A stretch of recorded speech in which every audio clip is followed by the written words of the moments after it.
Hey, Alyssa. Hey, Sam. Welcome. Thank you. Are you ready? I'm so ready.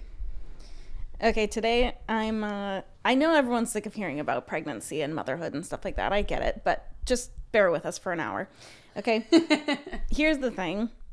When you get pregnant, most people, I would say, when you get pregnant, all you do is like research constantly. And then like you're always Googling new things that are coming up. And you just learn so much weird shit. Like, I feel like every pregnant person is like, why did nobody tell me about this? But there's so much even beyond like just like the painful symptoms and all that kind of crap. I'm going to tell you some facts today, okay? Some facts about the pregnancy? About pregnancy, about like after pregnancy. A lot of the stuff, a good portion of it revolves around breast milk, which like you already know these facts because I've relayed them to you. Yeah, but it's so interesting. Like I knew basically nothing about breast milk, and now I feel like I know still basically nothing because there's so much to it. Well, see, it's interesting because like I really didn't like think too much about breast milk and like how much like goes into it. But I remember when I was taking my plant-based nutrition course, they talked a lot about like the health impacts of humans drinking cow milk because cow milk is it's meant for cows. Like it's meant to build, cows stronger, like baby cows stronger and stuff like that. And so now when I started reading through like human breast milk stuff, I'm like, oh yeah, like this is, the same thing. Like that your breast milk is like tailored to your baby, which we'll talk about. Yeah. So in the portion talking about breast milk, I'm going to be referencing a few different things. A lot of these facts are coming from the book Like a Mother, which is by Angela Garbs. But you can also read an article that she wrote about breast milk. If you just search "The more I learn about breast milk, the more amazed I am," which is the article that she wrote that led to her writing this whole book. And then I'm also going to be referencing an article titled "The Class Dynamics of Breastfeeding in the United States of America," which is by Corinne Pertil and Dan Kopf. Kopf. Yeah. So first of all, breast milk is made from proteins, sugars, and fats from the mother's blood supply. From the blood supply? Mm-hmm. Why is it white? Is it white? No, breast milk? Golden, right? Well, colostrum, which is like the first milk that comes out like right when your baby's born, which is higher in carbs and like lower in fat. So that's what you'll have. What? I was just thinking about like diet culture. It's not keto. I'll put it that way. Sorry. Go on. Colostrum is more golden colored. Okay. But then when you get your like mature milk, eventually it's more kind of like white, but it can change in color based on what you're eating and also like if your baby's sick or not. Okay. Which we'll get into as well. Okay. By the end of pregnancy, your breast can double in size. I'm ready. Yeah. Mine didn't actually grow at all. Like a lot of people were like messaging me being like, I have large boobs too. And like, I'm so scared. And I was like, I honestly, like mine haven't grown. Like, I think a lot of people think they look bigger, but I think it's just because they're like resting on top of my belly. Okay. But I'm still wearing the same bra size and everything. I'm perfectly fine. Yeah. Most people know this one, but people can lactate when pregnant or as a new mother just from hearing a baby cry, even if it's not their own, which is so weird. Yeah. I wonder if you could mimic that. Like, I wonder if I could, like, cry and you would just start lactating. I feel like it would need to be a baby cry. Yeah. Not just a... But what if it was, like, a YouTube video or something like that? Yeah. Really? If it's a baby, yeah. It can cause you to let down milk. Isn't that fucking crazy? Dude, our bodies are so sick. It's so weird. What you eat can impact not only the flavor of your amniotic fluid. How did they... They did the science, man. They did the science. They found that women that ate a lot of carrots or drank a lot of carrot juice, their babies would enjoy carrot juice more. How interesting. Stuff like that. Yeah. And like garlic and stuff like that can go into the amniotic fluid and flavor it. So I'm like, my baby's gonna be like pickled like fucking garlic because all I eat is garlic. Gordon Ramsay would be so proud. Sam's really out here seasoning her amniotic fluid. Dude, for real. But she doesn't like a bland soup. Ew. Gross. Sorry. Particularly gross because like amniotic fluid especially towards the end of your pregnancy, is almost entirely sterile urine. Okay. Because they're just constantly peeing and drinking it and peeing and drinking it. So it's like garlic urine. Anyways, but what you eat can impact the flavor of your breast milk as well, particularly with spicy food. And they did like a panel where people were trying different breast milks, and people that had eaten spicy food, they described the breast milk as being like hot or peppery. Weird. I wonder, well, no, I do know this actually, I think from you teaching me, like that's where you can get your taste for food so early on. Yeah, it's been suggested that this can help infants develop their own taste preferences. So interesting. Okay, sorry. Yeah. And another interesting thing about that is that mothers who are vegetarians or vegans now, but ate meat when they were younger, will still have stores of fatty acids that are specific to animals. And then when that fat is used to create milk, the baby will receive those nutrients. Okay. Isn't that weird?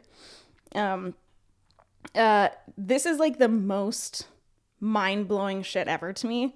So I first kind of started learning about this when I saw someone post on Twitter like a picture of like two different like bags of breast milk that they had. And one was like a whitish color and one was a different color. And they were like, this is breast milk from when my baby was healthy. This is breast milk from when my baby was sick. And it was like clearly like visibly different. And like all the people in the comment section was like, yeah, like I use like my breast milk for everything. Like if my baby has like an eye infection, like I put breast milk on it. If they have like eczema, I put breast milk on it. Like it's like the duct tape of the motherhood world. Yeah. Like any issue, it's just like breast milk. But the nutritional and immunological components of breast milk changes every day according to the individual needs of the baby. So because of this, breastfed babies have lower instances of colds and viruses, and they're able to recover quickly if they do get sick because the mother's body can produce the specific antibodies needed to fight off the illness. But how does your body know that your baby's sick? So when the baby suckles, it creates a vacuum, and the vacuum then like pulls the infant's saliva back into the nipple. And there's also not just one hole in the nipple. There's like 6 or 7. Yeah. I knew that. After the saliva is pulled into the mother's body, receptors in the mammary glands can decipher signals and information about the baby's health and trigger the production of the needed antibodies to be passed on to the baby through the milk. We're so sick. How fucking bizarre is that? Yeah. Like it makes sense, but it's also just like that's astounding to me. Yeah. And so something that I thought was kind of cool is like how Angela Garbs, the author that I referenced at the beginning, this was just a quote in her book that I thought was just really sweet and like whimsical. She said, at the same time that it is medicine, breast milk is also a private conversation between mother and child. When my daughter lacked words, breastfeeding made it possible for her to tell me exactly what she needed. Oh. Which is like, it is cool because like if you have like a dog or a cat and they're sick, you just want so badly to be like, what do you need? Like, what do you need from me? Like, why are you sad? How can I help you? And it's just interesting that like through breastfeeding, like that is, you're able to care for your child. Yeah. You know, as they need differently day to day because of that. It's just crazy. It's so interesting. I mean, the choice to breastfeed is like a very personal decision. And I fully believe that fed is best. Yeah. You know, if it's not something that's available to you, if you're not able to, you know, for a myriad of reasons, whatever. Yeah, like if I couldn't for some reason or whatever, like I would feed my baby. Do you know what I mean? Yeah. But it is interesting to hear like so many different like cool things about breast milk as well. You know what I mean? Like the I don't know. It's just because I didn't realize, right? Like when I was growing up, I was kind of like, I don't know. I don't really know if I want a kid to like suck on my tit. You know what I mean? Like I wasn't, because I just didn't know. And like if it's available to me, obviously, then I will. Yeah. Because now I know like so much more about it. But yeah, it's just so crazy. Yeah, I think it's just something that you don't really think about. But I will say too, with formula, like they have made so many changes to formula. Like it's not what it used to be. They really try to, the more they learn about breast milk, they really try to mimic like how your breast milk changes throughout the growth of your baby in formulas and stuff. So cool. Yeah. Is it circadian rhythm or? Yeah. Oh, is it? Okay. So milk also plays a role in regulating a baby's circadian rhythm, which is responsible for our sleep-wake cycle. When they're born, they don't have the same concept of time as we do, obviously. Yeah. And breast milk can help them understand certain hours from others and night from day, because the hormones in the breast milk are reflective of the mother's hormones. Oh. So the hormones that help facilitate sleep or waking up are present in your milk. That is very interesting. Isn't it? So, like, I wonder, you know how you hear people talk about, like, the nighttime feeding and then their baby goes to bed right afterwards. Yes, I'm sure that it's, like, a comfort thing. But also, I wonder if that's, like, a little shot of melatonin. It is. It's, like, it's the hormones in the milk. So then, like, that helps them go to sleep and also differentiate day from night. How interesting. I know, it's bizarre. Breast milk can also help children avoid problems that manifest later in life, such as type 2 diabetes and high cholesterol. It's been shown that Black people are 2.2 times more likely than white Americans to develop type 2 diabetes, and Native Americans are 2.8 times more likely. And Black and Native American people have the 2 lowest initiation rates of breastfeeding of all racial and ethnic groups in the U.S. Sorry, can you say that again? Yeah. So The initiation part? Black and Native Americans have the 2 lowest initiation rates of breastfeeding of all racial and ethnic groups in the States. What does that mean? Like, less likely to breastfeed, basically. Okay. So I wanted to mention this because 1 in 5 racialized families, so like visible minorities in Canada, are living in poverty in comparison to 1 in 20 non-racialized families. Furthermore, racialized women in Canada typically earn 32% less at work. Specifically, 1 in 4 Indigenous people in Canada live in poverty, and Black children in Canada are 2.5 to 3 times more likely to be living in low-income status. And then in the States, in 2018, the national poverty rate for Native Americans was about 25.4%. And Black or African American poverty rate was 20.8%, while the white population had an 8.1% poverty rate. So, Yeah.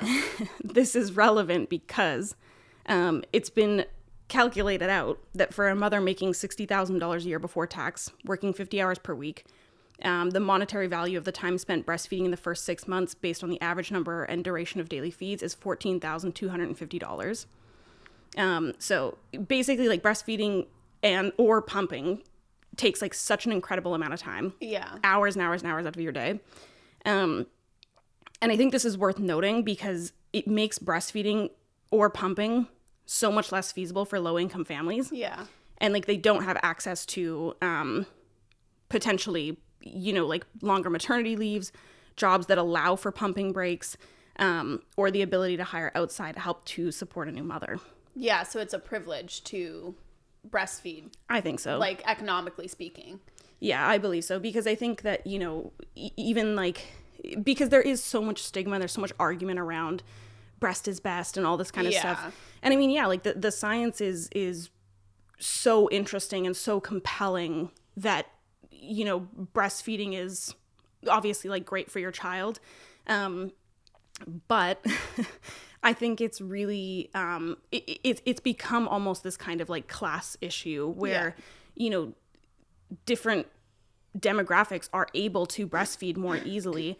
And kind of like the argument a lot of the times that comes in is like, well, you can pump. But like, if you're working a job that doesn't allow for breaks like that. Okay, sorry. So even like my job before this, imagine me trying to ask if I can pump in the middle of a bar shift. Well, exactly. You know what I mean? Like, so, and I'm a privileged person. Well, and so not only like are there people who are in jobs where like you just simply can't have the break to pump, but also if you are somebody that's already a minority, that same article was talking about like, are these people going to be the people that are more likely to even request breaks for pumping? You know what I mean? Because like you're already at such a disadvantage, that are you going to potentially put your job at risk? Right. Just to ask if you can do that when you can formula feed kind of thing. Yeah. And so, yeah, I do believe that it's like a privilege. And I think that to shame people for making the decision to not breastfeed, I just think there's so many things that go into it that like, how could you possibly? Well, and that's the thing I think is like, whenever there's this like a one or the other sort of thing, you know, we see it with pro-life and pro-choice. We see it with like veganism versus eating meat and stuff like that. There's just so much more that goes into it that oftentimes like one side they don't take note of. And oftentimes that comes down to privilege, whether that be like economic environment, you know, that sort of thing. Yeah. Well, and I mean, that aside, we can also talk about the rates of like single mothers among different demographics and stuff like there's just so it's so much more complex and so much more nuanced than just like you should breastfeed because it's what is best for your child kind of thing. I don't know. And that the book by Angela Garbs, she also talks about how, you know, it's relative as well. Like it you know, there is obviously so much science to support breastfeeding, but she was like, there's a huge difference between, you know, a child that's in like an impoverished area who may not have access to clean water and how much they'll benefit from being breastfed versus like a child who is full term in, you know, like a Western culture. They are not in like an impoverished area. They have access to like, you know, their mom has access to like fresh food and like all that kind of stuff. Like it's such a different thing, but all of these rates are lumped together obviously in terms of like how beneficial it's going to be for your baby. So I just think that that's worth noting. Yeah, for sure. Let me give you some fast facts. Okay. Lightning round. Yeah. Lightning round me. Your blood volume increases by about 50% during pregnancy. Just fucking crazy.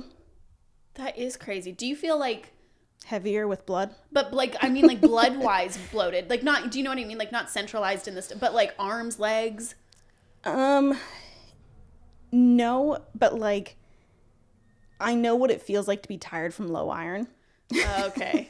And like, because your body is producing so much more blood, it's taking up so much more iron. Right. And you're so tired from it. So it's like not surprising to me. So I notice like the impact that way. Yeah. I wonder if it increases slowly. Cause like if your blood volume just like suddenly increased by like 50%, I feel like you'd notice. You know what's interesting though is like 9 months, it feels like a long time obviously, but like that's a pretty short time to go through like growing an organ and a child. Yeah.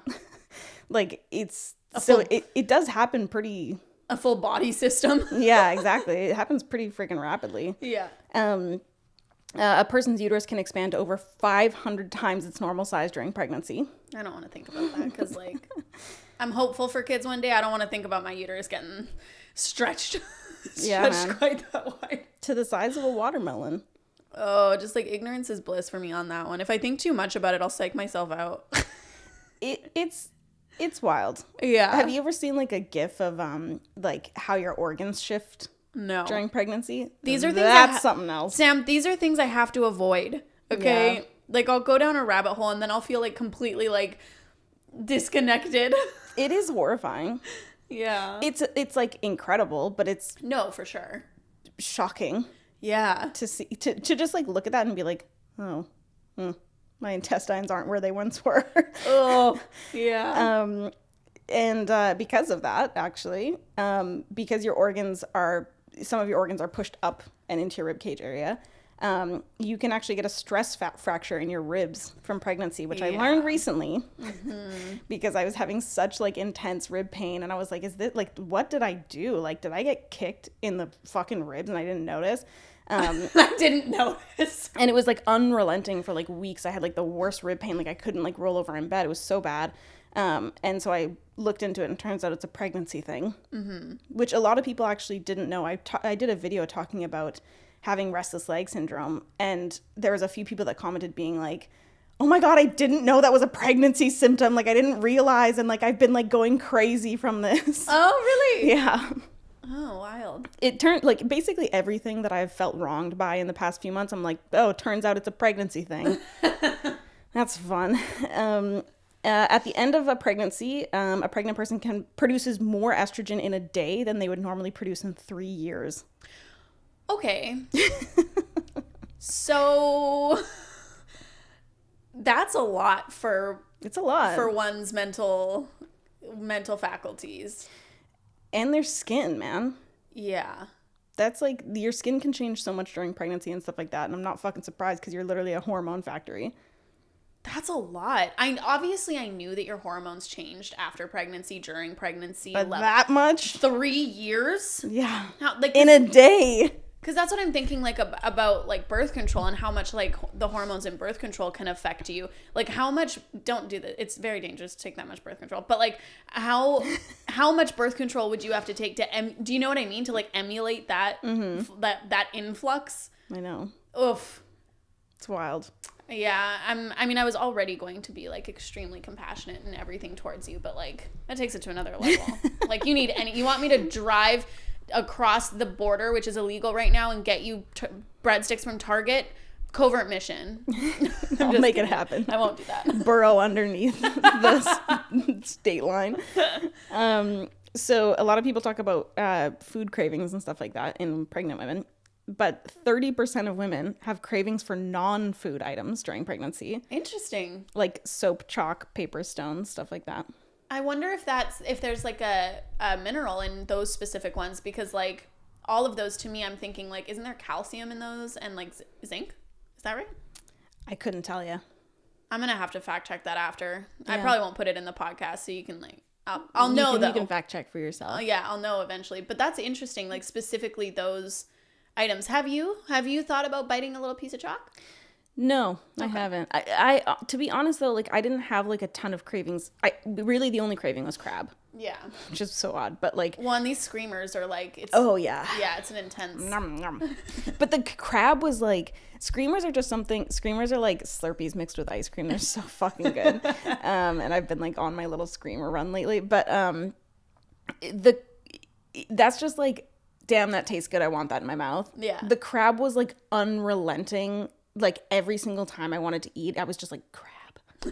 Like it was such a weird thing. But yeah, no chalk cravings for me. Do you know, okay, so out of those, I'm not a pregnant person, but out of those options, like chalk actually does sound like pretty, like that's the one that I would think I would veer towards. Because if you think about like. I'd go for paper for sure. Just the sound of people like putting paper between their fingers. Like I hate the feeling of paper. I used to weird. I used to have to like, I love the feeling of paper. I used to have to like rub this. I'm touching like my pinky side of my hand, but I used to have to rub this after I would print because I hated how it felt having my hand on the paper, and so I would have to touch my skin so that I would get the feeling of the paper off. Weird. Yeah. I learn something new about you every day, man. That is fucking weird. But like think about like a fresh stick of white chalk from like your teacher days. Like we had chalkboards. I don't know if they have chalkboards anymore. I feel like everything's whiteboards. But or laptops. Yeah, but the chalk, when like a teacher would pull out a fresh piece of chalk and write on the chalkboard, and like even the sound and the feeling of pulling chalk out of like a chalk box is disgusting to me. The like chalk on chalkboard is like I just fuck chalk. I love it. A fresh piece of chalk. Oh my goodness. No, it's the worst. Drawing with chalk on pavement specifically because pavement's so bumpy and shitty was like the worst, most unsatisfying. Yeah, but drawing on a fresh chalkboard that's like freshly chamoised, because we used to have to like brush the chalkboard and then chamois it so that it was like really clean. Yeah. Why haven't I bought myself a chalkboard and chalk? Because like I don't know. Like, it sounds like a real passion of yours. It really is. And we had this chalkboard when I was really young. It was very like small, but my brother fucked it up. You know what you should do? Like is paint a wall with chalk paint.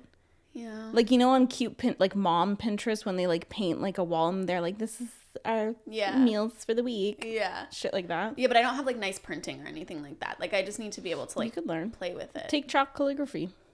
On Skillshare. Yeah. Not sponsored. Anyway, sorry. This is a weird one. People over 5'5" are more likely to have twins because they have a higher level of a certain protein that's released from the liver that is linked to increased ovulation.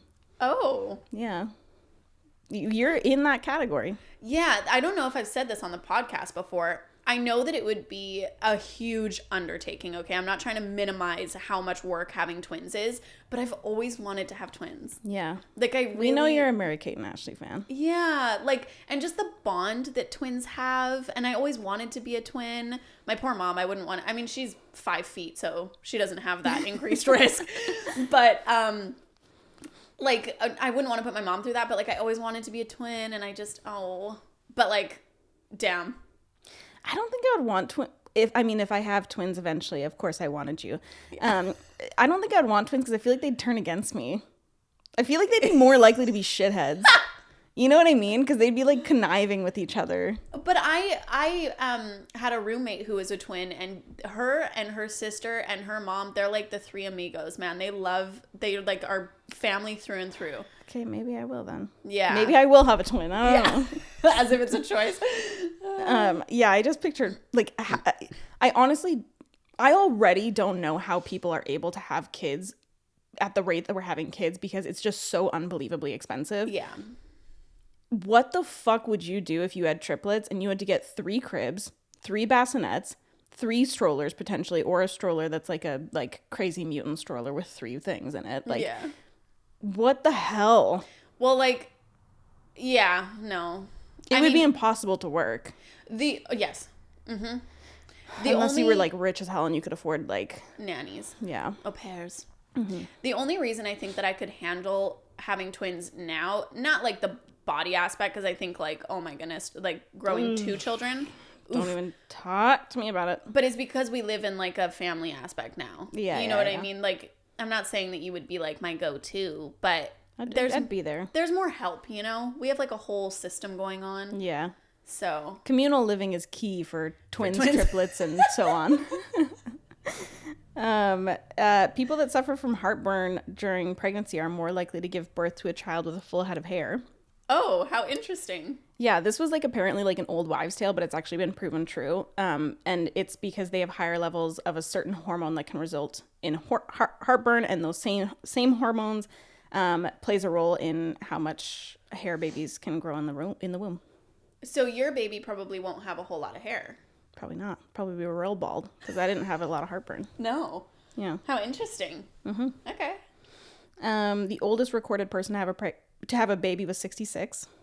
Okay. So I don't know. Maybe like our window of being able to conceive is a little bit larger than we think. I don't know. The longest recorded pregnancy was 1 year and 10 days. Fuck that noise. Sorry. That gave birth to a live baby? Mm-hmm. I need more information. Do you have more information? I can look it up if you want. I have so many questions. Like, okay. Why did they not induce? Was it safe for baby? Did she give birth, vaginally, or was this a C-section? Okay, let me tell you. This was in 1945. Well, okay. So I think her name is pronounced Buela Hunter. She gave birth to a baby girl in Los Angeles in 1945. She weighed 3.14 kg. And she grew up to be a perfectly normal, healthy child. She was more than 100 days overdue. Yeah, and I don't think that they had the same medical options at that time. Like if you just didn't go into labor, I don't know. Yeah. So it says that her pregnancy progressed normally for the first 3 months, but at the 6-month mark, doctors noted some differences. She'd only just started to feel her baby move. Despite the delayed development, the 25-year-old's birth went completely to plan. The doctor who delivered the child was forced to publicly reveal his patient's pregnancy test to the media after the story garnered intense criticism. Oh, because they thought that it was for 1945 clout? Yeah, and many assumed that she must have just lost her first pregnancy, quickly became pregnant again without realizing it was a new baby. But the doctor produced a test performed in a laboratory dated March 24th, which proved that the woman's menstruation cycle stopped on February 10th. She gave birth the following year on February 21st. But also it doesn't seem like there's a cares? whole... just let her live. Let her be. It doesn't seem like there's a whole lot about it. I mean, that's enough for me. I just needed to know just anything. More. Yeah. How interesting. Okay. Yeah. I wouldn't allow that. I'm not even technically full term yet, and I'm let's go. Yeah. Turkey has the highest percentage rate of babies born via C-section, 50.4 per 100 live births, while Iceland has the lowest of 15.2 per 100 live births. Oh, wow. As of 2015, 17.8% of pregnant women in France smoked into their third trimester. I'm sorry, what year is this? As of 2015, Okay. 17.8%. Okay.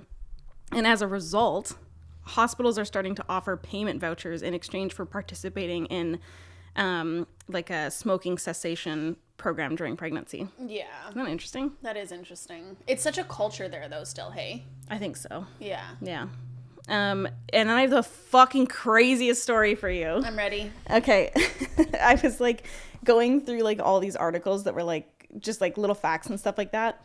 And then one of the facts was like this story, but they summed it up in like one sentence. And I was like, wait, what the fuck? Like, what happened here? Okay, so in 1988, a 15-year-old girl in South Africa went into the doctor because she was experiencing symptoms of someone in labor. The doctors were confused when they started to examine her because she didn't have a vagina. So she just kind of had like a like dimple, basically. Like there wasn't an actual like opening. Okay. They looked at her hospital records and they noticed that she had been in the hospital 278 days earlier with a knife wound to her stomach. And so pregnancies are typically around 280 days. She was stabbed by her former boyfriend after he walked in on her performing oral sex on her new boyfriend. She arrived at the hospital with an empty stomach and therefore little stomach acid around it. And doctors found 2 holes from a stab wound that opened her stomach up to her abdominal cavity. I see where this is going. The case report said the doctors washed out her stomach with a salt solution and stitched her up. And so what they think happened is that the sperm was able to gain access to her reproductive organs via the injured gastrointestinal tract. And they delivered the baby by C-section, and he's a grown boy now. What? Isn't that fucking insane? What are the chances? This girl was 15? Mm-hmm. And she got stabbed by her ex? And then fell pregnant. Jeez. Which, I mean... So much had to come together to make that a thing. Well, and if she wanted to be a mom, then that was... I mean... silver lining? Like, yeah. Like, I don't know. I have very mixed feelings about that. Yeah, well, and in order to, like, gain access to the gastrointestinal... You know what I'm saying? Mm-hmm. I feel like that would have to be, like, a pretty severe wound that you encountered. Yeah. Well, so not ideal. And the article that I read more about it talked about how, like, sperm can't survive in, I think, like, acidic environments. But, like, because it's surrounded by ejaculate, it kind of, like, protects the sperm. So it's just, like, there's just so many things that had to, like, happen for this to take place. Oh, my goodness. Wild. Isn't that crazy? There's a lot of people, I will say that there's a lot of like doctors that still think that this is like impossible or whatever, but like, I mean, obviously she has a kid, a child. Yeah. A child. Whoa. Yeah. Careful around knife fights, guys. Well, it's just so funny because like in, like sex ed, like when they try to scare you and stuff like that, because they're like, you can get pregnant like through genes and stuff like that, which like, through like denim jeans? Yeah, okay. Like scientifically, from what I understand, yes, that's true. The chance? Deeply unlikely. The chance? Do you know what I mean? I'm not like, yeah. You know what I mean? Don't take advice from me. But careful when you're rubbing up on each other with jeans. Yeah, I guess. But like, they just never tell you about this. Why wasn't I told? Why wasn't I told that if I become a victim of a knife fight, that I might fall pregnant? I have been wronged by society, for one. They told me not to drown and not to sit on public toilet seats. Nobody told me about the knife fights. Just in case. So now we've told you everything. Yeah, you're good. You won't be that person that's like, why did nobody tell me this? We told you. Wild. Yeah. Oh my goodness. And did she know she was pregnant? Yeah, unclear. Yeah, okay, there's not like a whole lot of information. Yeah, like I don't know what, because I mean I went to school with a person that didn't know they were pregnant. Yeah. And they found out like right before, I think it was like a couple weeks before they were due, because they like hit their head and they went into the hospital, and then like they were doing all these tests and stuff like that, and they were like, so you're pregnant? And she was like, excuse me? Oh my goodness. Yeah. It's so wild. I mean, there's a whole friggin' show about it. Yeah, I know a guy who So obviously it happens. I know a guy who is an actor on that show, actually. Ugh, really? Yeah, it's not like he didn't have anybody who didn't know they were pregnant. He was just an actor. Dramatic reenactment. Yeah. Yeah. Anyway. So it's close to home for him. Yeah. We were playing 2 truths and a lie one time, and that was one of his truths. Oh, wow. What a fucking killer truth. Oh, my God. Wow. He, like, always gets to, like, pull out all the stops on that one. Yeah. He must win every time. I think he did. I was drunk, so he probably did win. Yeah. Anyway, that's all I have for you. Well, that was illuminating. Yeah. Very interesting ending to the episode, for sure. Yeah. You know? I thought that was a good way to wrap it up. Yeah. You know? And how far along are you now? Just so we can timestamp it. Not timestamp it, but like 38 weeks and 4 days. 38 weeks, 4 days, baby. Yep. But by the time this comes out, you will have a child. Yeah. You know. I mean, they better be. I'm not looking to be that freaking. I'm not looking to trump the 1 and 10 day pregnancy. That's for sure. Yeah. Yeah. Wow. That's it. All right. Well, thank you so much for teaching me. Anytime. Yeah. And We'll see you guys next time. we'll see ya. Bye.